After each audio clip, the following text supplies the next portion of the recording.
ಎಲ್ಲರಿಗೂ ನಮಸ್ಕಾರ. ಈಗಾಗಲೇ ಕರ್ನಾಟಕ ಪರೀಕ್ಷಾ ಪ್ರಾಧಿಕಾರ 2025ನೇ ಸಾಲಿನ ವಿವಿಧ ವೃತ್ತಿಪರ ಕೋರ್ಸ್ಗಳಿಗೆ ಸೀಟು ಹಂಚಿಕೆ ಪ್ರಕ್ರಿಯೆ ಮೊದಲ ಸುತ್ತು ಮುಕ್ತಾಯಗೊಂಡಿದೆ. ತಮಗೆಲ್ಲ ಗೊತ್ತಿರುವಂತೆ ಸಾಕಷ್ಟು ನಾವು ಸಮಯಾವಕಾಶವನ್ನು ಕೊಟ್ಟಿದ್ವಿ. ಯಾರು ವಿವಿಧ ವೃತ್ತಿಪರ ಕೋರ್ಸ್ಗಳಲ್ಲಿ ಸೀಟನ್ನು ಪಡೆದಿದ್ರಿ, ತಮಗೆ ಸೀಟು ಖುಷಿ ಇತ್ತು ಅಂತಂದರೆ ತಾವು ಹೋಗಿ ಚಾಯ್ಸ್ 1 ಹಾಕಿ ದುಡ್ಡು ಕಟ್ಟಿ ಕಾಲೇಜಿಗೆ ಹೋಗಿ ಜಾಯಿನ್ ಆಗೋದು ಕೇಳಿದ್ವಿ. ತಾವೆಲ್ಲ ಹೋಗಿ ಸಾಕಷ್ಟು ವಿದ್ಯಾರ್ಥಿಗಳು ಜಾಯಿನ್ ಆಗಿದ್ದೀರಾ.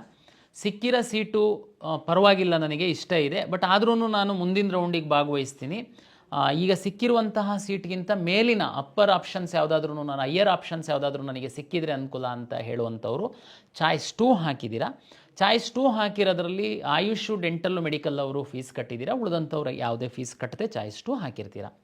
ಚಾಯ್ಸ್ 3 ಅಂತಂದರೆ ಸಿಕ್ಕಿರುವಂತಹ ಸೀಟು ನನಗೆ ಇಷ್ಟ ಇಲ್ಲ, ನಾನು ಮುಂದಿನ ರೌಂಡಿಗೆ ಭಾಗವಹಿಸ್ತೀನಿ ಅಂತ ಚಾಯ್ಸ್ 3 ಹಾಕಿರ್ತೀರಾ. ಆವಾಗ ತಮಗೆ ಸಿಕ್ಕಿರುವಂತಹ ಕಾಲೇಜಿನ ಸೀಟು ಹೊರಟೋಗಿರುತ್ತೆ. ಉಳಿದಂಥ ಎಲ್ಲ ತಾವು ಫಸ್ಟ್ ರೌಂಡಲ್ಲಿ ಏನು ಆಪ್ಷನ್ ಎಂಟ್ರಿ ಮಾಡಿದರೆ ಅದೆಲ್ಲ ತಮ್ಮ ಲಾಗಿನ್ ಒಳಗಡೆ ಲಭ್ಯ ಇರುತ್ತೆ. ಚಾಯ್ಸ್ 4 ಅಂತಂದರೆ ನನಗೆ ಕೌನ್ಸಿಲಿಂಗಲ್ಲಿ ಇಷ್ಟ ಇಲ್ಲ, ನನಗೆ ಬೇರೆ ಎಲ್ಲೋ ಸೀಟ್ ಸಿಕ್ಕಿದೆ ಅಂತೇಳಿ ತಾವು ಹೊರಗಡೆ ಹೋಗಿರುವಂಥ ವಿದ್ಯಾರ್ಥಿಗಳಿದ್ದೀರಾ. ತಮಗೆಲ್ಲ ಗೊತ್ತಿರುವಂತೆ ವಿವರವಾದಂತಹ ಸೀಟ್ ಮ್ಯಾಟ್ರಿಕ್ಸು ಅಂದರೆ 2ನೇ ಸುತ್ತಿನಲ್ಲಿ ಯಾವ್ಯಾವ ಕೋರ್ಸಿನ ಎಷ್ಟೆಷ್ಟು ಸೀಟುಗಳು ಲಭ್ಯ ಇದೆ ಅಂತನ್ನುವಂಥದ್ದು ಕರ್ನಾಟಕ ಪರೀಕ್ಷಾ ಪ್ರಾಧಿಕಾರದ ವೆಬ್ಸೈಟಲ್ಲಿ ನಾವು ಪಬ್ಲಿಷ್ ಮಾಡ್ತೀವಿ. ತಮ್ಮ ಕುತೂಹಲ ಇರುತ್ತೆ ಮೆಡಿಕಲ್ಲಿನ ಬಗ್ಗೆ ಹೆಚ್ಚು, ಹಾಗಾಗಿ ಹೇಳುವಂಥದ್ದಾದರೆ 267 ವಿದ್ಯಾರ್ಥಿಗಳು ಚಾಯ್ಸ್ 4 ಹಾಕಿ ನಮ್ಮ ಸಿಸ್ಟಮಿಂದ ಹೊರಗಡೆ ಹೋಗಿದ್ದಾರೆ. ಅವರು MCCನಲ್ಲಿ ಸಿಕ್ಕಿ ಹೋಗಿರ್ಬೋದು ಅಥವಾ ಬೇರೆ ರಾಜ್ಯದಲ್ಲಿ ಸಹ ಸಿಕ್ಕಿ ಹೊರಗಡೆ ಹೋಗಿರ್ಬೋದು. 393 ಮೆಡಿಕಲ್ ವಿದ್ಯಾರ್ಥಿಗಳು ಯಾವುದೇ ಚಾಯ್ಸನ್ನು ಅವರು ಹಾಕಲಿಲ್ಲ. ಮೇ ಬಿ ಅವರು ಸಹ ಬೇರೆ ರಾಜ್ಯದಲ್ಲಿ MCCನಲ್ಲಿ ಸಿಕ್ಕಿ ಹೊರಗಡೆ ಹೋಗಿರ್ಬೋದು. ಅಧಿಕೃತವಾಗಿ ಚಾಯ್ಸ್ 4 ಹಾಕಿ ಅವ್ರು ಹೊರಗಡೆ ಹೋಗಬೇಕಾಗಿತ್ತು, ಬಟ್ ನಾವು ಹೊರಗಡೆ ಕಳಿಸ್ತೀವಿ ಅವರಿಗೆ. ಯಾರು ಚಾಯ್ಸೇ ಹಾಕಿಲ್ಲ ಅವರಿಗೆಲ್ಲ ನಮ್ಮ ಕೌನ್ಸಿಲಿಂಗ್ ಪ್ರಕ್ರಿಯೆಯಿಂದ ಹೊರಗಡೆ ಹಾಕ್ತೀವಿ. 2ನೇ ಸುತ್ತಿನ ಕೌನ್ಸಿಲಿಂಗಿಗೆ ನಾವು ಎಲ್ಲ ಸಿದ್ಧತೆಯನ್ನು ಮಾಡಿಕೊಂಡಿದ್ದೀವಿ. ತಮಗೆಲ್ಲ ಗೊತ್ತಿರುವಂತೆ ನಾವು ಮೆಡಿಕಲ್ಲು ಮತ್ತು ಡೆಂಟಲ್ದು ಕಾಲೇಜಿಗೆ ಕನ್ಫರ್ಮೇಷನ್ನಿಗೆ ಸ್ವಲ್ಪ ಸಮಯ ಹೆಚ್ಚು ಕೊಟ್ಟಿದ್ದರಿಂದ 2ನೇ ರೌಂಡು ಕೌನ್ಸಿಲಿಂಗ್ ಪ್ರಕ್ರಿಯೆ ಸ್ವಲ್ಪ ಡಿಲೇ ಆಯಿತು. 2ನೇ ಸುತ್ತಿನ ಕೌನ್ಸಿಲಿಂಗಿಗೆ ಸಂಬಂಧಪಟ್ಟಂತೆ ವಿದ್ಯಾರ್ಥಿಗಳಿಗೆ ಮತ್ತು ಪೋಷಕರಿಗೆ ಕೆಲವೊಂದು ಮಾಹಿತಿಯನ್ನು ನೀಡಲಿಕ್ಕೆ ನಾನಿವತ್ತು ತಮ್ಮ ಮುಂದೆ ಹಾಜರಿದ್ದೀನಿ. ಮೊದಲನೇ ಸುತ್ತಿನಲ್ಲಿ ಯಾವುದೇ ಸೀಟ್ಗಳು ಸಿಕ್ಕಿರಲಿಲ್ಲ. ತಾವು ಆಪ್ಷನ್ಸ್ ಎಂಟ್ರಿ ಮಾಡಿದ್ರಿ, ತಮ್ಗೆ ಯಾವುದೇ ಸೀಟ್ ಅಲಾಟ್ ಆಗಿರಲಿಲ್ಲ. ಈ ಹಿಂದೆ ಹೇಗಿತ್ತು, ಮೊದಲನೇ ಸುತ್ತಲ್ಲಿ ಯಾರೆಲ್ಲ ಆಪ್ಷನ್ ಎಂಟ್ರಿ ಮಾಡಿರ್ತಿದ್ರಿ, ಉದಾಹರಣೆಗೆ ನಮ್ಮಲ್ಲಿ ಒಂದು 2.5 ಲಕ್ಷದಷ್ಟು ವಿದ್ಯಾರ್ಥಿಗಳು ಬೇರೆ ಬೇರೆ ಕೋರ್ಸಿಗೆ ಸೀಟ್ ಆಪ್ಷನ್ ಎಂಟ್ರಿ ಮಾಡಿದ್ರಿ. ಅದೇ ಸೀಟ್ ಅಲಾಟ್ ಆಗಿದ್ದು 1 ಲಕ್ಷದ ಚಿಲ್ಲರೆವಷ್ಟು ಸೀಟ್ ಅಲಾಟ್ ಆಯಿತು. ಉಳಿದವರೆಲ್ಲ ನಮ್ಮ ಸಿಸ್ಟಮ್ ಒಳಗಡೆ ಇರ್ತಾರೆ. ಅವರಿಗೆ ಸೆಕೆಂಡ್ ರೌಂಡಲ್ಲಿ ನಾವು ಈ ಹಿಂದೆ ಏನು ಮಾಡ್ತಿದ್ವಿ, ಅವ್ರನ್ನೆಲ್ಲರನ್ನೂ ಕನ್ಸಿಡರ್ ಮಾಡ್ಕೊಂಡ್ಬಿಟ್ಟು ಅಲಾಟ್ ಮಾಡಿಬಿಡ್ತಿದ್ವಿ. ಅವ್ರಿಗೆ ಇಷ್ಟ ಇದೆಯೋ ಇಷ್ಟ ಇಲ್ವೋ, ಫಸ್ಟ್ ರೌಂಡಲ್ಲಿ ಸಿಕ್ಕಲಿಲ್ಲ ಅಂತನ್ನ ಕಾರಣಕ್ಕೆ ಆಪ್ಷನ್ ಎಂಟ್ರಿ ಫಸ್ಟ್ ರೌಂಡಲ್ಲಿ ಮಾಡಿದ್ರು. ಫಸ್ಟ್ ರೌಂಡಲ್ಲಿ ನಾವು ರಿಸಲ್ಟ್ ಅನೌನ್ಸ್ ಮಾಡಿದಾಗ ಅವ್ರಿಗೆ ಸೀಟ್ ಸಿಕ್ಕಿಲ್ಲ, ಆ ಕಾರಣಕ್ಕೆ ಅವರು ಹೋಗಿರ್ಬೋದು, ಬೇರೆ ಎಲ್ಲಾದರೂ ಹೋಗಿ ಅಡ್ಮಿಷನ್ ಆಗಿರ್ಬೋದು. ಬಟ್ ಸ್ಟಿಲ್ ನಾವೇನು ಮಾಡ್ತಿದ್ವಿ, ಅವರೆಲ್ಲರನ್ನ ತಗೊಂಡ್ಬಿಟ್ಟು ಅಲಾಟ್ ಮಾಡ್ತಿದ್ವಿ. ಆಮೇಲೆ ನೋಡಿದರೆ ಅವರಿಗೆ ಇಂಟ್ರೆಸ್ಟೇ ಇರ್ತಾ ಇರಲಿಲ್ಲ, ಬೇರೆ ಕಡೆ ಹೋಗ್ತಾಯಿದ್ರು, ಸುಮ್ಮನೆ ಮತ್ತೆ ಆ ಸೀಟು ಮುಂದೆ ಫಾರ್ವರ್ಡ್ ಆಗ್ತಾಯಿತ್ತು.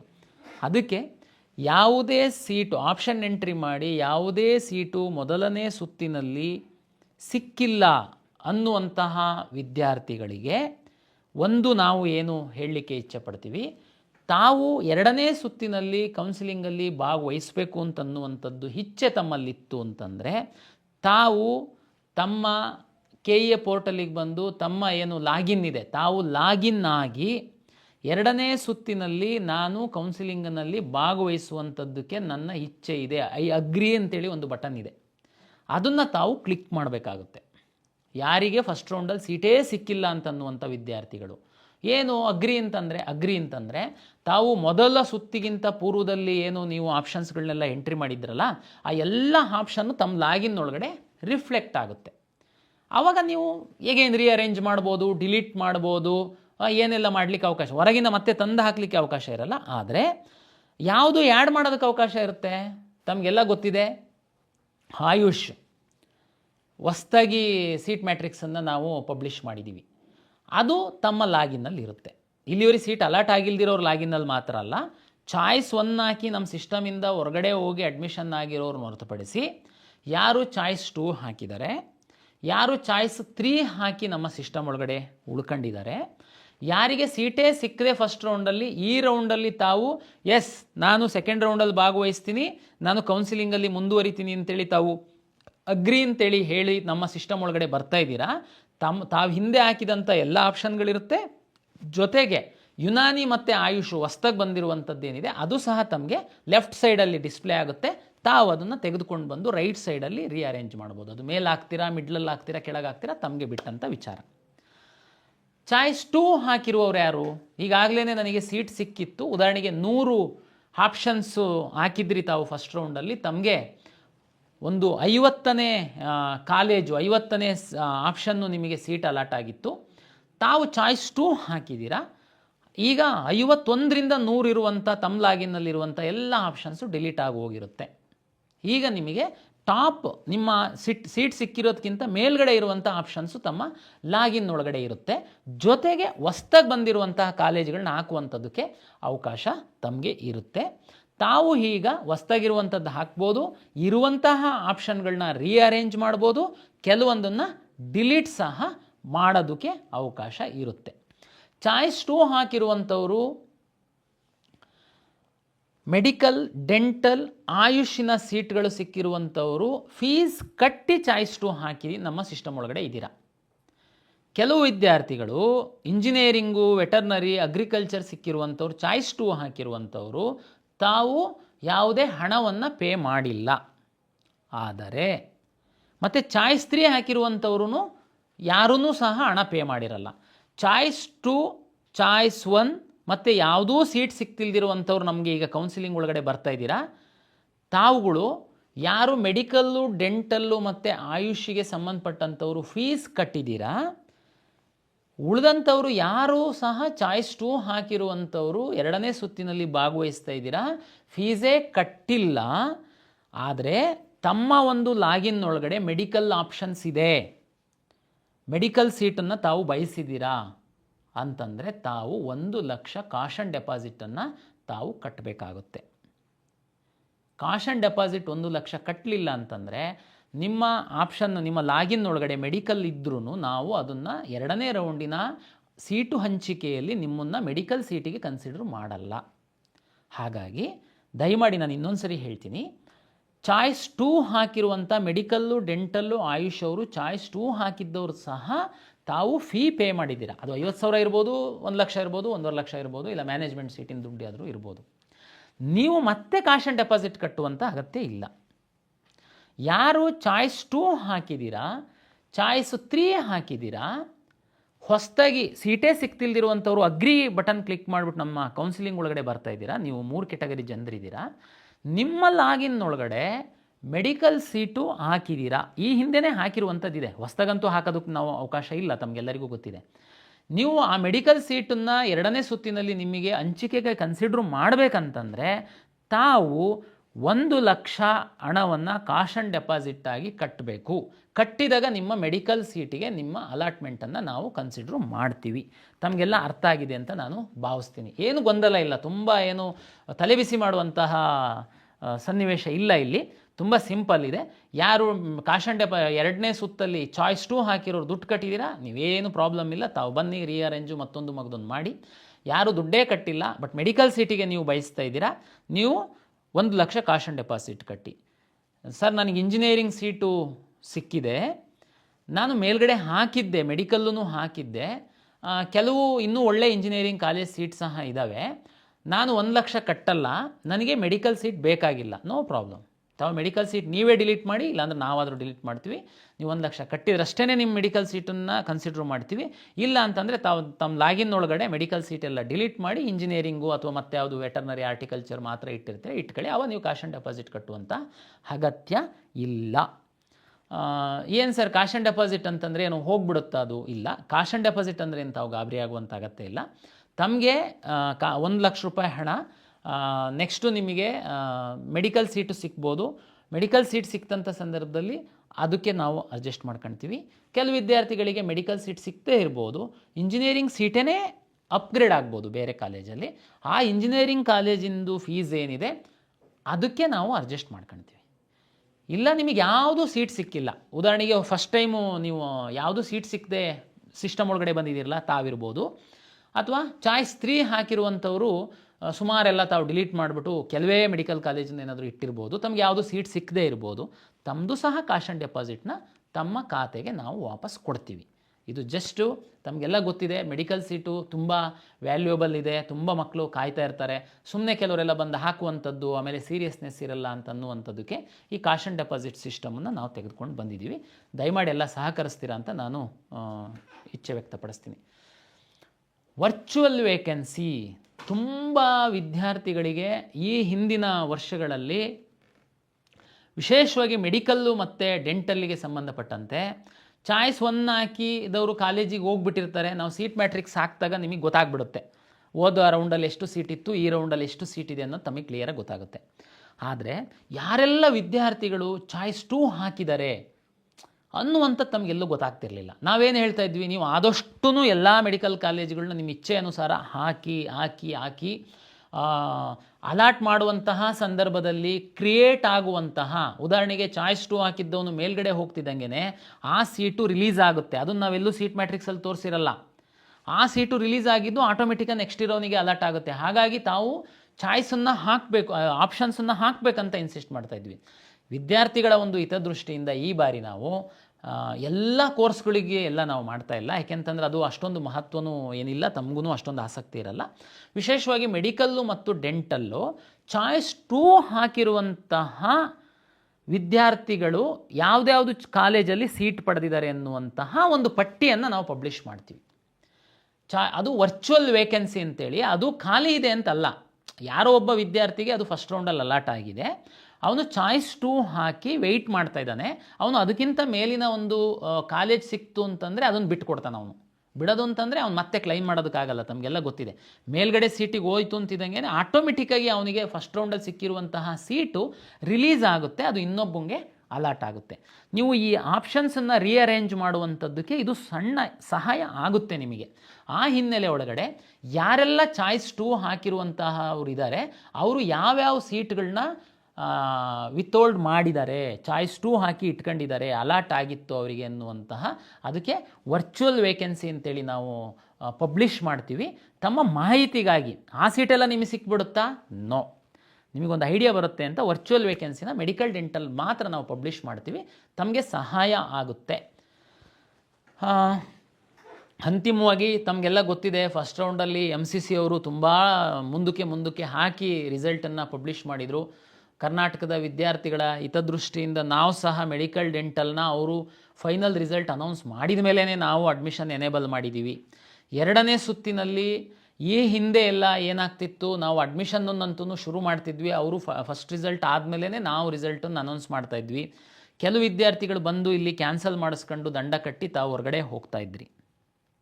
ಆಮೇಲೆ ಏನಾಗ್ತಿತ್ತು, ಅದೇ ರೌಂಡಲ್ಲಿ ಆ ಸೀಟ್ಗಳನ್ನ ನಾವು ನಮ್ಮ ವಿದ್ಯಾರ್ಥಿಗಳಿಗೆ ಕೊಡುವಂಥದ್ದಕ್ಕೆ ಆಗ್ತಿರಲಿಲ್ಲ. ತಮಗೆಲ್ಲ ಗೊತ್ತಿದೆ.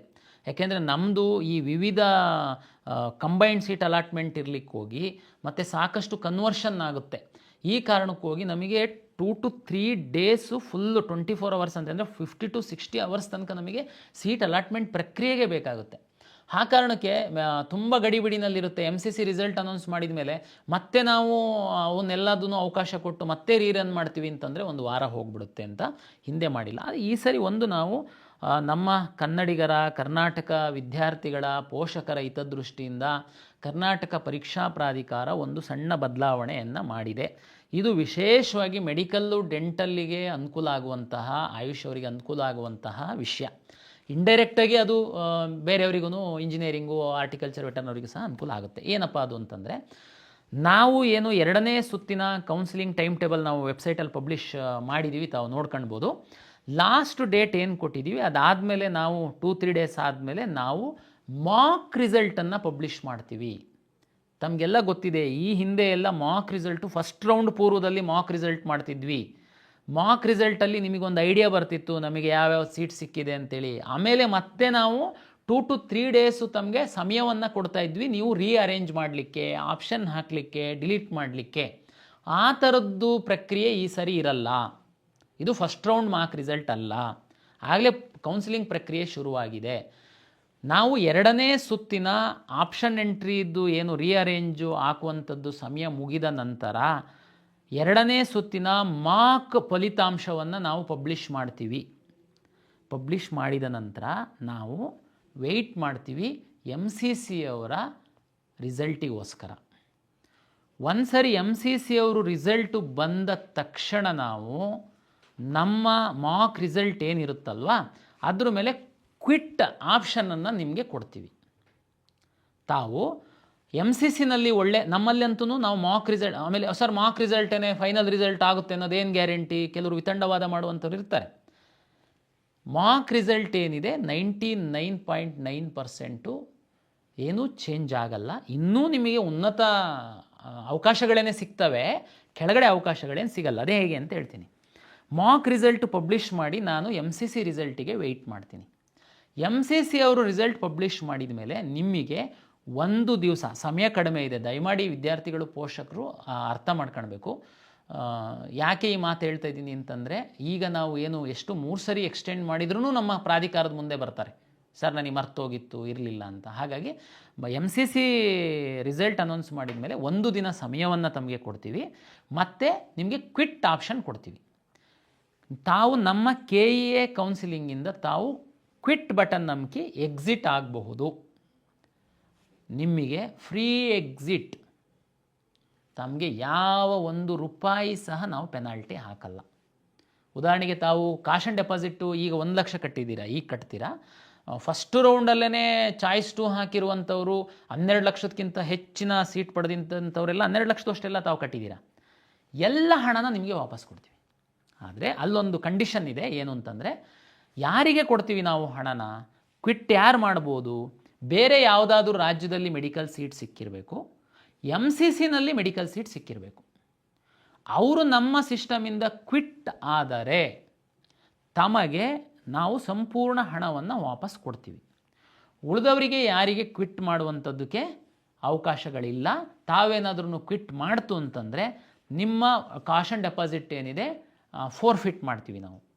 ಯಾಕೆಂತಂದರೆ ನಾವು ಸರ್ ಇಲ್ಲ, ನೀವು ಮೆಡಿಕಲ್ ಸಿಕ್ಕಿದವರಿಗೆ ಮಾತ್ರ ಕೊಡಿ. ನೋಡಿ, ಯಾವಾಗ ಏನಾಗುತ್ತೆ, ನಾನು ಎಲ್ಲರಿಗೆ KEAಗೆ ಕರಿಬೇಕಾಗುತ್ತೆ, ಅದು ಮತ್ತೆ ಕಷ್ಟ ಆಗುತ್ತೆ. ಅದಕ್ಕೆ ನಾನು ಆನ್ಲೈನಲ್ಲಿ ಇರ್ತೀನಿ. ಒಬ್ಬ ಇಂಜಿನಿಯರಿಂಗ್ ಸಿಕ್ಕಿರುತ್ತೆ, ಸುಮ್ಮನೆ ತಮಾಷೆ ನೋಡಲಿಕ್ಕೆ ಹಾಕಿರ್ತಾನೆ ಆಪ್ಷನ್ನು. ಈಗ ಕ್ವಿಟ್ ಹೆಂಗೂ ಇದೆಯಲ್ಲ, ಹೆಂಗೂ ದುಡ್ಡು ಕಟ್ಟಿಲ್ಲ ನಾನು ಕ್ವಿಟ್ ಮಾಡಿಬಿಡ್ತೀನಿ ಅಂತ. ಅಷ್ಟು ಈಸಿ ಇಲ್ಲ ನಮ್ಮ ಸಿಸ್ಟಮಿಂದ ಹೊರಗಡೆ ಹೋಗುವಂಥದ್ದು. ನೀವು ಸುಮ್ಮನೆ ದುಡ್ಡು ಹೇಗೂ ಕಟ್ಟಿಲ್ಲ ಹೇಗೆ ಅಂತ ಕ್ವಿಟ್ ಮಾಡಿದರೆ 1 ಲಕ್ಷ ಕಾಶನ್ ಡೆಪಾಸಿಟ್ ಮೆಡಿಕಲ್ ಇದ್ದವ್ರು ಮಾತ್ರ ಇರುತ್ತೆ. ಮೆಡಿಕಲ್ ಇಲ್ಲ, ಬರೀ ಇಂಜಿನಿಯರಿಂಗೋ ಇನ್ನೇನೋ ಆದರೆ ಕಾಶನ್ ಡೆಪಾಸಿಟೂ ಏನೂ ಇರಲ್ಲ. ನಾನು ಕ್ವಿಟ್ ಮಾಡಿ ಹೋಗ್ತೀನಿ ಅಂತಂದರೆ ನಾವು ಮುಂದಿನ ದಿನಗಳಲ್ಲಿ ಹೇಳ್ತೀವಿ ಅವನಿಗೆ ಯಾವ ರೀತಿ ನಾವು ಬ್ಯಾನ್ ಮಾಡ್ತೀವಿ ಕೌನ್ಸಿಲಿಂಗಲ್ಲಿ. ನೀವು ಮ್ಯಾನೇಜ್ಮೆಂಟಲ್ಲಿ ಸೀಟಲ್ಲಿ ಹೋಗಿ ಸೇರಿದರೆ ಸಹ VTUನಲ್ಲಿ ನಿಮ್ಮದು ರಿಜಿಸ್ಟ್ರೇಷನ್ ನಂಬರ್ ಕೊಡುವಂಥದ್ದು, ಅಲ್ಲಿ ಸಹ ಹೋಲ್ಡ್ ಮಾಡಿಸ್ತೀವಿ. ಹಾಗಾಗಿ ಯಾರು MCCನಲ್ಲಿ ಮತ್ತು ಬೇರೆ ಯಾವುದಾದ್ರೂ ರಾಜ್ಯದಲ್ಲಿ ಮೆಡಿಕಲ್ ಸೀಟು ಡೆಂಟಲ್ ಸೀಟ್ ಸಿಕ್ಕಿ ತಾವು ಹೋಗುವಂಥದ್ದಕ್ಕೆ ಇಚ್ಛೆಪಟ್ಟರೆ ನಮ್ಮಲ್ಲಿ ಕ್ವಿಟ್ ಮಾಡಿ ತಾವು 1 ದಿವಸದಲ್ಲಿ MCC ರಿಸಲ್ಟ್ ಬಂದು 1 ದಿವಸದಲ್ಲಿ ತಾವು ಹೊರಗಡೆ ಹೋಗ್ಬೋದು. ಓಕೆ, ಇದು ನಮಗೇನು ಬೆನಿಫಿಟ್ ಆಗುತ್ತೆ? ಕನ್ನಡಿಗರಿಗೆ, ಕರ್ನಾಟಕದ ಪೋಷಕರಿಗೆ ಏನು ಬೆನಿಫಿಟ್ ಆಗುತ್ತೆ ಹೇಳ್ತೀನಿ. ಮಾಕ್ ರಿಸಲ್ಟ್ ಆದಮೇಲೆ ಉದಾಹರಣೆಗೆ 100 ವಿದ್ಯಾರ್ಥಿಗಳು ನಮ್ಮಿಂದ ಕ್ವಿಟ್ ಮಾಡಿ ಮೆಡಿಕಲ್ಲಿಗೆ ಹೋದರು. ಆ 100 ಸೀಟುಗಳನ್ನು ನಾನು ಅದೇ ಸುತ್ತಿನಲ್ಲಿ ಹಾಕ್ಕೊಂಡು ನಾನು ರೀರನ್ ಮಾಡ್ತೀನಿ. ಆದರೆ ಒಂದು ನೆನಪಿರಲಿ ಪೋಷಕರೇ, ವಿದ್ಯಾರ್ಥಿಗಳೇ, ನಿಮಗೆ ರೀಅರೇಂಜು, ಅಡಿಷನ್ನು, ಡಿಲೀಷನ್ನು ಅವಕಾಶ ಇರಲ್ಲ. ಅದಕ್ಕೇ ನಾನು ಇಲ್ಲಿ ನಿಮಗೆ ಇನ್ನೊಂದು ಎಚ್ಚರಿಕೆ ಕೊಡ್ತೀನಿ. ಈಗೇನು ನಿಮಗೆ ಅವಕಾಶ ಇದೆ ಅಲ್ಲ ರೀಅರೇಂಜ್ ಮಾಡುವಂಥದ್ದಕ್ಕೆ, ವರ್ಚುವಲ್ ವೇಕೆನ್ಸಿ ಇದೆ. ಯಾವುದೋ ಒಂದು ಮೆಡಿಕಲ್ ಕಾಲೇಜಲ್ಲಿ ಸೀಟ್ ಇದೆ ಅಂತ ನೀವು ನಿಮ್ಮ ಲಾಗಿನ್ ಒಳಗಡೆ ಆ ಒಂದು ಮೆಡಿಕಲ್ ಕಾಲೇಜ್ ಇದೆ ಅಂತ ವಿಚಾರ ಮಾಡೋಣ. ಆದರೆ ನಮ್ಮ ವೇಕೆನ್ಸೀಸಲ್ಲಾಗಲಿ ವರ್ಚುವಲ್ ವೇಕೆನ್ಸೀಸಿನಲ್ಲಿ ಇಲ್ಲದೆ ಇರ್ಬೋದು, ಅದು ಸೀಟೇ ಇಲ್ಲದೆ ಇರ್ಬೋದು ನಿಮಗೆ. ಮತ್ತು ಇಲ್ಲ ಅಂತ ನಾನು ಡಿಲೀಟ್ ಮಾಡಿಬಿಡ್ತೀನಿ ಅದ? ನೋ, ನನ್ನ ಅಡ್ವೈಸ್ ಇದೆ ನಿಮಗೆ, ನೀವು ಡಿಲೀಟ್ ಮಾಡೋಕ್ಕೆ ಹೋಗಬೇಡಿ. ಯಾಕೆ ಅಂತಂದರೆ ಮಾಕ್ ರಿಸಲ್ಟ್ ಆದಮೇಲೆ ಆ ಕಾಲೇಜಿನ ಒಬ್ಬ ವಿದ್ಯಾರ್ಥಿ ಏನಾದರೂ ಕ್ವಿಟ್ ಮಾಡೋದ್ರೆ ಆ ಸೀಟು ಸಿಗುತ್ತೆ. ಅದನ್ನು ನೀವು ಮತ್ತೆ ನಮಗೆ ಪ್ರಶ್ನೆ ಮಾಡಬಾರ್ದು. ಅಲ್ಲ, ನೀವು ಕ್ವಿಟ್ ಮಾಡಿ ಹೋಗಿದ್ದು ಪಟ್ಟಿ ಹಾಕಬೇಕು, ನಮಗೆ ಅವಕಾಶ ಕೊಡು. ನೋ, ಟೈಮ್ ಇಲ್ಲ. ನಾನು ಇದು ಫೆಸಿಲಿಟೇಟ್ ಮಾಡ್ತಾಯಿದ್ದೀನಿ ನಿಮಗೆ. ಇದಕ್ಕಿಂತ ಹೆಚ್ಚು ತಾವು ಇದು ಮಾಡೋದಕ್ಕೆ ಹೋಗಬೇಡಿ. ಅದಕ್ಕೆ ಈಗಲೇ ನಾನು ಅದನ್ನು ಹೇಳ್ತಾ ಇದ್ದೀನಿ. ನೀವು ಈಗೇನಿದೆ ನಿಮ್ಮ ಲಾಗಿನ್ ಒಳಗಡೆ ಎಷ್ಟೋ ಕಾಲೇಜ್ ಇದೆ ಅಂತಂದರೆ ಅದರಲ್ಲಿ ಸೀಟ್ ಇದೆ ಇಲ್ಲ ಅಂತ ಅನ್ನೋದಕ್ಕಿಂತ ಉಳಿಸಿ. ಯಾಕೆಂದ್ರೆ ನಾನು ರೀರನ್ ಮಾಡುವಾಗ ನಿಮ್ಮದು ಆಪ್ಷನ್ಸ್ ಇರಬೇಕಲ್ಲ, ನಾನು ಅಲಾಟ್ ಮಾಡೋದಕ್ಕೆ. ಆಪ್ಷನ್ಸೇ ಇಲ್ಲ ಅಂತಂದರೆ ನಮ್ಮ ಸಿಸ್ಟಮ್ ಅಲಾಟ್ ಮಾಡೋದಕ್ಕಾಗಲ್ಲ. ಅದಕ್ಕೋಸ್ಕರ ನಾನು ಹೇಳ್ತಾ ಇದ್ದೀನಿ, 2ನೇ ಸುತ್ತಿನ ಕರ್ನಾಟಕ ಪರೀಕ್ಷಾ ಪ್ರಾಧಿಕಾರ 2ನೇ ಸುತ್ತಿನಲ್ಲಿ ನಮ್ಮ ಆಪ್ಷನ್ಸ್ ಎಂಟ್ರಿದು ಮುಗಿದ ಮೇಲೆ ನಾವು ಮಾಕ್ ರಿಸಲ್ಟನ್ನು ಪಬ್ಲಿಷ್ ಮಾಡ್ತೀವಿ. ಮಾಕ್ ರಿಸಲ್ಟ್ ಆದ ನಂತರ ನಾವು ತಮಗೆ ಸಮಯ ಕೊಡ್ತೀವಿ. MCC ಅವರು ರಿಸಲ್ಟ್ ಬಂದು ನಂತರ 1 ದಿನ ತಮಗೆ ಸಮಯ ಕೊಡ್ತೀವಿ. ಆವಾಗ ತಾವು ಕ್ವಿಟ್ ಮಾಡಿ ಹೋಗುವಂಥದ್ದಿತ್ತು ಅಂತಂದರೆ, ಬೇರೆ ರಾಜ್ಯದಲ್ಲಿ ಮತ್ತು MCCನಲ್ಲಿ ಮೆಡಿಕಲ್ ಸೀಟ್ ಸಿಕ್ಕಿತ್ತು ಅಂತಂದರೆ ತಾವು ಫ್ರೀಯಾಗಿ ಈ ಸಿಸ್ಟಮಿಂದ ಹೊರಗಡೆ ಹೋಗಬಹುದು. ಏನು ಹೋಗ್ತಾರೆ ವಿದ್ಯಾರ್ಥಿಗಳು, ಅಷ್ಟು ಸೀಟುಗಳನ್ನು ಅದೇ ಸುತ್ತಿನಲ್ಲಿ ನಾವು ಹಾಕಿ ನಾವು ರೀರನ್ ಮಾಡಿ ರಿಸಲ್ಟ್ ಪಬ್ಲಿಷ್ ಮಾಡ್ತೀವಿ. ಯಾವುದೇ ರಾಜ್ಯದಲ್ಲಿ ಅಥವಾ MCCನಲ್ಲಿ ಸೀಟು ಸಿಕ್ಕದೆ ನಮ್ಮಿಂದ ಕ್ವಿಟ್ ಮಾಡ್ತೀರಾ ಅಂತಂದರೆ ನಿಮಗೆ ಫ್ರೀ ಎಕ್ಸಿಟ್ ಇರಲ್ಲ, ನಿಮಗೆ ಪೆನಾಲ್ಟಿ ಹಾಕಿ ನಿಮಗೆ ಕಳಿಸ್ಕೊಡ್ತೀವಿ. ನಾವು ಮತ್ತೆ ಏನು ರೀರನ್ ಮಾಡಿ ಫೈನಲ್ ರಿಸಲ್ಟನ್ನು ಪಬ್ಲಿಷ್ ಮಾಡಿದ ನಂತರ ತಾವ್ಯಾರಾದ್ರೂ ಸೀಟನ್ನು ರದ್ದು ಮಾಡಿಸ್ಕೊಳಕ್ಕೆ ಬಂದರೆ ನಿಯಮಾನುಸಾರ ತಮಗೆ ಏನು ದಂಡ ವಿಧಿಸಬೇಕು ಆ ದಂಡವನ್ನು ವಿಧಿಸ್ತೀವಿ. ಇದು ತಮಗೆ ಕ್ಲಾರಿಟಿ ಆಗಿದೆ ಅಂತೇಳಿ ನಾನು ಭಾವಿಸ್ತೀನಿ. ಹಾಗಾಗಿ ತಾವು ಇದನ್ನು ವಿಚಾರ ಮಾಡಿ ನಾವು ವಿವರವಾದಂತಹ ನೋಟಿಫಿಕೇಷನ್ ಸಹ ಕೊಡ್ತೀವಿ, ತಾವು ಓದಬೇಕು ಅಂತೇಳಿ ವಿನಂತಿಯನ್ನು ಮಾಡಿಕೊಳ್ತೀವಿ. ಒನ್ ಮೋರ್ ಬದಲಾವಣೆ, ಒಂದು ಹೆಚ್ಚುವರಿ ಬದಲಾವಣೆ ಕರ್ನಾಟಕ ಪರೀಕ್ಷಾ ಪ್ರಾಧಿಕಾರ 2ನೇ ಸುತ್ತಿನ ಫಲಿತಾಂಶದ ನಂತರ ಮಾಡಲಿಕ್ಕೆ ನಾವು ತೀರ್ಮಾನ ಮಾಡಿದ್ದೀವಿ. ಇಲ್ಲಿವರೆಗೆ ಏನಿತ್ತು, 2ನೇ ಸುತ್ತಿನಲ್ಲಿ ಮೆಡಿಕಲ್ಲು, ಡೆಂಟಲ್ಲು ಮತ್ತು ಆಯುಷಿಗೆ ಸಂಬಂಧಪಟ್ಟಂಥವರು ತಾವು ಕಂಪಲ್ಸರಿ ಹೋಗಿ ಅಡ್ಮಿಷನ್ ಆಗಬೇಕು ಅಂತ ನಾವು ಇನ್ಸಿಸ್ಟ್ ಮಾಡ್ತಾಯಿದ್ವಿ, ತಮಗೆಲ್ಲ ಗೊತ್ತಿದೆ. ಉಳಿದಂಥವರಿಗೆ ಚಾಯ್ಸ್ 2 ಮತ್ತೆ ಕೊಡ್ತಿದ್ವಿ. ಅಪ್ಗ್ರೇಡೇಷನ್, ಫಸ್ಟ್ ರೌಂಡ್ ಅಪ್ಗ್ರೇಡೇಷನ್ ನಾವು ಲಾಸ್ಟ್ ಇಯರ್ ನೋಡಿದ್ದೀವಿ. ಫಸ್ಟಿಂದ ಕೊನೆ ತನಕ ಅಪ್ಗ್ರೇಡೇಷನ್ನಲ್ಲೇ ಬಂದು ಕೊನೆಗೆ ಅಡ್ಮಿಷನ್ ಆಗದೆ ಹೋಗ್ಬಿಟ್ಟವ, ಆ ಕಾಲೇಜ್ ಪಾಲಾಗಿ ಹೋಗ್ಬಿಡ್ತ ಸೀಟು. ಅದೇ ಬ್ಲಾಕಿಂಗ್ ಅಂತೆಲ್ಲ ತಾವು ಕೇಳಿದ್ದೀರಾ. ಈ ಸರಿ ಒಂದು ಬದಲಾವಣೆ ನಾವೇನು ಮಾಡಿದ್ದೀವಿ ಅಂತಂದರೆ, ಫಸ್ಟ್ ರೌಂಡಲ್ಲಿ ಅಪ್ಗ್ರೇಡೇಷನ್ ಅವಕಾಶ ಕೊಟ್ಟಿದ್ದೀವಿ ತಮಗೆ, ತಾವು 2ನೇ ರೌಂಡಲ್ಲಿ ಬಂದಿದ್ದೀರಾ. 2ನೇ ರೌಂಡಲ್ಲಿ ನಾವು ಅಪ್ಗ್ರೇಡ್ ಮಾಡುವಂತಹ ಅವಕಾಶವನ್ನು ಕೊಡ್ತಾ ಇಲ್ಲ. ಚಾಯ್ಸ್ 3 ಸಿಕ್ಕಿರೋ ಕಾಲೇಜನ್ನು ಬಿಟ್ಟು ನಾನು ಮುಂದಿನ ರೌಂಡಿಗೆ ಬರ್ತಾಯಿದ್ದೀನಿ ಎನ್ನುವಂತಹ ಅವಕಾಶವನ್ನು ಕೊಡ್ತಾ ಇಲ್ಲ. ತಾವು ಭಾಳ ವಿಚಾರ ಮಾಡಿ ತಾವು ಈಗಲೇ ಆಪ್ಷನ್ಸ್ ಹಾಕಿ. ಏನು ಸರ್ ಹಿಂಗೆ ಮತ್ತು ಇದು ಅನ್ಯಾಯ ಆಗಿಬಿಡುತ್ತಲ್ಲ, ನಮಗೆ ಇನ್ನೂ ಒಳ್ಳೆ ಕಾಲೇಜೆಲ್ಲ ಸಿಗುತ್ತೆ ಹೇಳ್ತೀನಿ ನಾನು. ಏನು ಕೊಡ್ತೀರಾ ಆಗಿದ್ರೆ, ಎಲ್ಲ ಕೋರ್ಸ್ಗಳಿಗೆ ನಾನು 2ನೇ ಸುತ್ತಿನ ನಮ್ಮ ಪ್ರಾಧಿಕಾರದ ಅಂತಿಮ ಫಲಿತಾಂಶದ ನಂತರ ಚಾಯ್ಸ್ 1 ಮತ್ತು ಚಾಯ್ಸ್ 4 ಎರಡೇ ಕೊಡ್ತೀನಿ. ಚಾಯ್ಸ್ 1 ಹಾಕಿ ಕಾಲೇಜ್ ದುಡ್ಡು ಕಟ್ಟಬೇಕು, ಕಾಲೇಜಿಗೆ ಹೋಗಿ ಅಡ್ಮಿಷನ್ ಆಗಬೇಕು. ಚಾಯ್ಸ್ 4 ನಮ್ಮ ಸಿಸ್ಟಮಿಂದ ಹೊರಗಡೆ ಹೋಗ್ತಾ ಇರಬೇಕು. ಮತ್ತು ಅವರಿಗೆ ನಾವು ಯಾವುದೇ ರೌಂಡಲ್ಲಿ ಅವಕಾಶವನ್ನು ಕೊಡಲ್ಲ ಈ ವರ್ಷ. ಸರ್ ಮತ್ತು 2ನೇ ಸುತ್ತಿನ ನಂತರ ಸಾಕಷ್ಟು ಸೀಟ್ಗಳು ಉಳಿಯುತ್ತೆ, ತುಂಬ ಟಾಪ್ ಕಾಲೇಜಲ್ಲೆಲ್ಲ ಉಳಿಬೋದು, ಅದಕ್ಕೆ ಮತ್ತೆ ನಮಗೆ ಅನ್ಯಾಯ ಆಗುತ್ತೆ ನೀವು ಚಾಯ್ಸ್ 2 ಕೊಡಲಿಲ್ಲ ಅಂತಂದರೆ, 3 ಕೊಡಲಿಲ್ಲ ಅಂತಂದರೆ. MCC ಅವ್ರು ಏನು ಮಾಡ್ತಾ ಇದ್ದಾರೆ ತಮಗೆಲ್ಲ ಗೊತ್ತಿದೆ, ಮೆಡಿಕಲ್ ಆಸ್ಪಿರೆಂಟ್ಸಿಗೆ ಚೆನ್ನಾಗಿ ಗೊತ್ತಿರುತ್ತೆ. ಅಪ್ಗ್ರೇಡೇಷನ್ ಆಪ್ಷನ್ನಿಗೆ ಅವರು ಕೊಡ್ತಾ ಇದ್ದಾರೆ. ನಾವು ಸಹ ಅದೇ ತೀರ್ಮಾನ ಮಾಡಿದ್ದೀವಿ.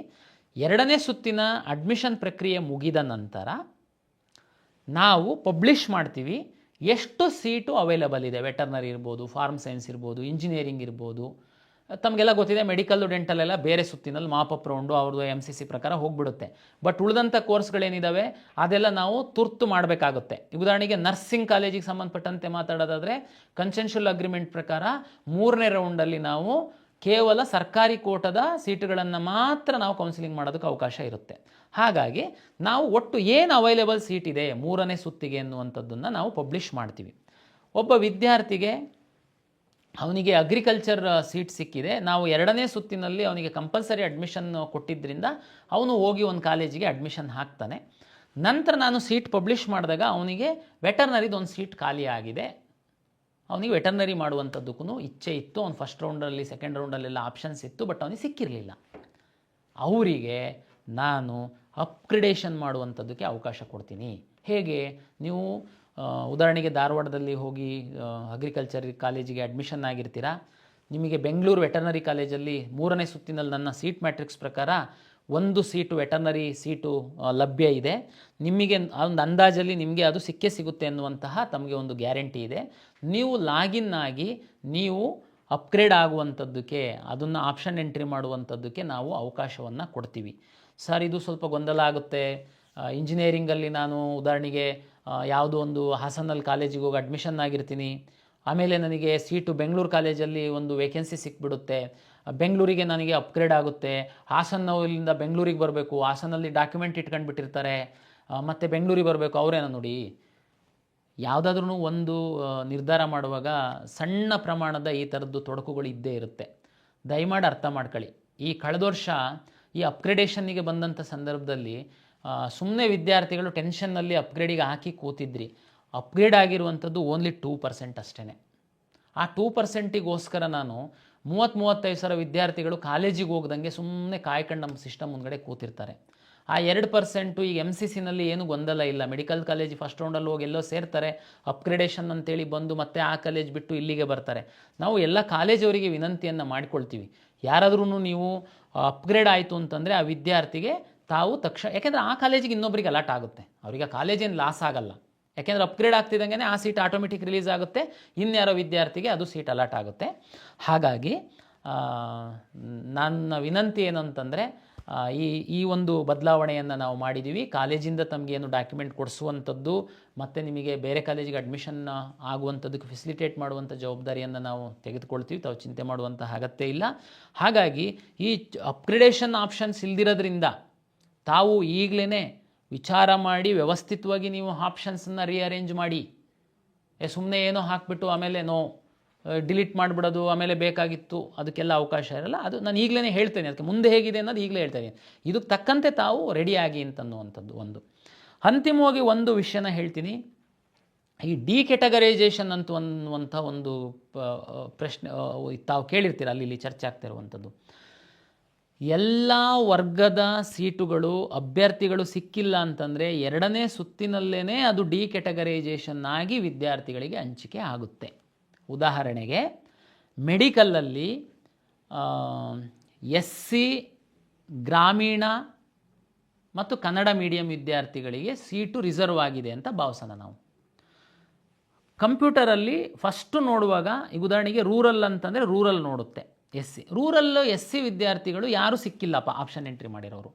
ಆವಾಗ ಅದನ್ನು SCನಲ್ಲಿ ಯಾರಿದ್ದಾರೆ ಅವರಲ್ಲಿ ಯಾರು ಟಾಪ್ ಇದ್ದಾರೆ ಅವರಿಗೆ ಅಲಾಟ್ ಮಾಡುತ್ತೆ. ಅವರು ಸಿಕ್ಕಿಲ್ಲ, ಅದು GMU. ಅದೇ ರೀತಿ ಎಲ್ಲ ವರ್ಗದಲ್ಲಿ. ಅದೇ ರೀತಿ ಉದಾಹರಣೆಗೆ ಸ್ಕೌಟ್ಸ್ ಆ್ಯಂಡ್ ಗೈಡ್ಸ್ ಇರ್ಬೋದು, ಸ್ಪೋರ್ಟ್ಸ್ ಇರ್ಬೋದು, ಡಿಫೆನ್ಸ್ ಇರ್ಬೋದು, PWD ಪರ್ಸನ್ ವಿತ್ ಡಿಸೆಬಿಲಿಟಿಗೆ ರಿಸರ್ವ್ ಆಗಿರ್ತಕ್ಕಂಥ ಸೀಟ್ ಇರ್ಬೋದು. ಇದೆಲ್ಲದೂ ಸಹ 2ನೇ ಸುತ್ತಿನಲ್ಲಿ ಕಂಪ್ಯೂಟರಲ್ಲಿ ಫಸ್ಟು ಅಲಾಟ್ ಮಾಡುವಾಗ ಆಯಾಯ ರಿಸರ್ವೇಷನ್ ಆಗಿರುವಂತಹ ವಿದ್ಯಾರ್ಥಿಗಳಿಗೆ ಅಲಾಟ್ ಮಾಡ್ತಾ ಬರುತ್ತೆ. ಅಲ್ಲಿ ವಿದ್ಯಾರ್ಥಿಗಳು ಸೀಟಿರುವಷ್ಟು ವಿದ್ಯಾರ್ಥಿಗಳು ಸಿಕ್ಕಿಲ್ಲ ಅಂತಂದರೆ ಅದು ಆಯಾಯ ಕೆಟಗರಿಗೆ ಫಸ್ಟು ಅಲಾಟ್ ಮಾಡುತ್ತೆ. ಅಲ್ಲೂ ಸಿಕ್ಕಿಲ್ಲ ಅಂತಂದರೆ ಅದು GMಗೆ ಅಲಾಟ್ ಆಗುತ್ತೆ. GM ಅಂತ ಗೊತ್ತು ನಮಗೆ, ಎಲ್ಲರೂ ಅದರಲ್ಲಿ ಎಲಿಜಿಬಲ್ ಇರ್ತೀರ GM ಅಂತಂದರೆ. ಈ ರೀತಿ ಒಂದು ಪ್ರಕ್ರಿಯೆ ಆಗಿ ಮ್ಯಾಕ್ಸಿಮಮ್ ಸೀಟ್ಸು ನಾವು 2ನೇ ಸುತ್ತಿನಲ್ಲೇ ಹಂಚಿಕೆ ಮಾಡಿ ಕಳಿಸುವಂಥದ್ರಿಂದ ಮಾಪಪ್ ರೌಂಡ್ ಅಥವಾ 3ನೇ ಸುತ್ತಿಗೆ ಆದಷ್ಟು ಕಡಿಮೆ ಸೀಟ್ಗಳು ಹಂಚಿಕೆ ಆಗುವಂಥದ್ದಕ್ಕೆ ನಾವು ವ್ಯವಸ್ಥೆ ಮಾಡ್ಕೊಳ್ತೇವೆ. ಅಂದರೆ ಇದು ತಮ್ಗೆ ಗೊತ್ತಿರುವಂತೆ 2ನೇ ಸುತ್ತಿನಲ್ಲಿ ಡಿ ಕೆಟಗರೈಸೇಷನ್ನೇ ಆಗಿಬಿಡುತ್ತೆ, ಸುಮಾರು ಕನ್ವರ್ಟ್ ಆಗುತ್ತೆ ಒಂದು. ಮತ್ತು ಮಾಕ್ ರಿಸಲ್ಟ್ ಕೊಟ್ಟಾದಮೇಲೆ MCC ಮತ್ತು ರಾಜ್ಯದಲ್ಲಿ ಕೊಟ್ಟವರಿಗೆ ಕ್ವಿಟ್ ಆಪ್ಷನ್ ನಾವು ಕೊಡ್ತೀವಿ. ಅಲ್ಲಿ ಹೋದ್ಮೇಲೆ ಅದನ್ನು ಅಲ್ಲೇ ರೀರನ್ ಮಾಡಿ ಇರೋ ಸೀಟ್ಗಳನ್ನೆಲ್ಲ ಅಲ್ಲೇ ಅಲಾಟ್ ಮಾಡ್ತೀವಿ. ಈ ಹಿನ್ನೆಲೆಯಲ್ಲಿ 2ನೇ ಸುತ್ತಿನಲ್ಲಿ ಹೆಚ್ಚಿನ ಸೀಟುಗಳು ಹಂಚಿಕೆಯಾಗಿ ಕಾಲೇಜಿಗೆ ಹೋಗಿ ಸೇರ್ಪಡೆ ಆಗುವ ನಿಟ್ಟಿನಲ್ಲಿ ಎಲ್ಲ ವ್ಯವಸ್ಥೆಯನ್ನು ನಾವು ಪ್ರಾಧಿಕಾರದ ವತಿಯಿಂದ ಮಾಡಿಕೊಂಡಿದ್ದೀವಿ. ಹಾಗಾಗಿ ಈಗ ತಮ್ಮ ಮುಂದೆ ಇರುವಂಥದ್ದು 2ನೇ ಸುತ್ತಿನ ಒಂದು KA ಬ್ರೋಷರ್ನ ಓದಿ ತಾಳ್ಮೆಯಿಂದ ತಾವು ಲಾಗಿನ್ ಆಗಿ ವ್ಯವಸ್ಥಿತವಾಗಿ ತಾವು ಆಪ್ಷನ್ಸ್ ರೀಅರೇಂಜ್ ಮಾಡುವಂತಹ ಒಂದು ವ್ಯವಸ್ಥೆಯನ್ನು ಮಾಡ್ತೀರಾ. ಸಮಾಧಾನವಾಗಿ ಮಾಡಿ, ಗಡಿಬಿಡಿ ಆಗಬೇಡಿ. ಹೇಗೆ ಸೀಟ್ ಅಲಾಟ್ ಆಗಿದೆ ಅನ್ನುವಂಥ ತಮಗೆ ಗೊತ್ತಾಗಿದೆ. ಮಾಕ್ ಆದಮೇಲೆ ರೀಅರೇಂಜಿಗೆ ಇರಲ್ಲ. ಹಾಗಾಗಿ ನಮ್ಮ ಆಪ್ಷನ್ ಎಂಟ್ರಿ ಲಾಸ್ಟ್ 2ನೇ ಸುತ್ತಿನ ಆಪ್ಷನ್ ಎಂಟ್ರಿ ಲಾಸ್ಟ್ ಡೇಟ್ ಏನಿದೆ ಅದರ ಒಳಗಡೆ ತಾವು ಯಾವ ರೀತಿ ವ್ಯವಸ್ಥಿತವಾಗಿ ಮಾಡಬೇಕು, ಫಸ್ಟ್ ರೌಂಡಲ್ಲಿ ಏನು ಕಟ್ ಆಫ್ ಇದೆ, MCCನಲ್ಲಿ ಏನು ಕಟ್ ಆಫ್ ಇದೆ, ವರ್ಚುವಲ್ ವೇಕೆನ್ಸಿನ ಏನಿದೆ, ಎಷ್ಟು ವಿದ್ಯಾರ್ಥಿಗಳು ಚಾಯ್ಸ್ 2 ತೆಗೆದುಕೊಂಡಿದ್ದಾರೆ, ಇದೆಲ್ಲದನ್ನು ಒಂದು ತಾವು ಅಸೆಸ್ ಮಾಡಿ ತಾವು ಆಪ್ಷನ್ ರೀಅರೇಂಜನ್ನು ಮಾಡ್ತೀರಾ ಅಂತೇಳಿ ನಾನು ಭಾವಿಸಿದ್ದೀನಿ. ಇಲ್ಲಿವರೆಗೆ ತಾವು ಸಂಪೂರ್ಣವಾಗಿ ಸಹಕಾರವನ್ನು ನೀಡಿದ್ದೀರಾ. ಹಾಗಾಗಿ ಇನ್ಮುಂದೆ ಸಹ ತಾವು ಸಹಕಾರ ನೀಡಬೇಕು. ದಯಮಾಡಿ ಮತ್ತೊಮ್ಮೆ ನಾನು ವಿನಂತಿ ಮಾಡುವಂಥದ್ದು, KEA ಅವರು ಏನು ನಾವು ಪಬ್ಲಿಷ್ ಮಾಡುವಂತಹ ಟೈಮ್ ಟೇಬಲ್ಲಿಗೆ ದಯಮಾಡಿ ತಾವು ಬದ್ಧರಾಗಿರಬೇಕು ಅಂತೇಳಿ ವಿನಂತಿಯನ್ನು ಮಾಡಿಕೊಳ್ತಾ ತಮಗೆಲ್ಲರಿಗೆ 2ನೇ ಸುತ್ತಿಗೆ ಸ್ವಾಗತಿಸ್ತಾ ತಮ್ಮೆಲ್ಲರಿಗೆ ಮತ್ತೊಮ್ಮೆ ಕರ್ನಾಟಕ ಪರೀಕ್ಷಾ ಪ್ರಾಧಿಕಾರದ ವತಿಯಿಂದ ನಮಸ್ಕಾರಗಳು.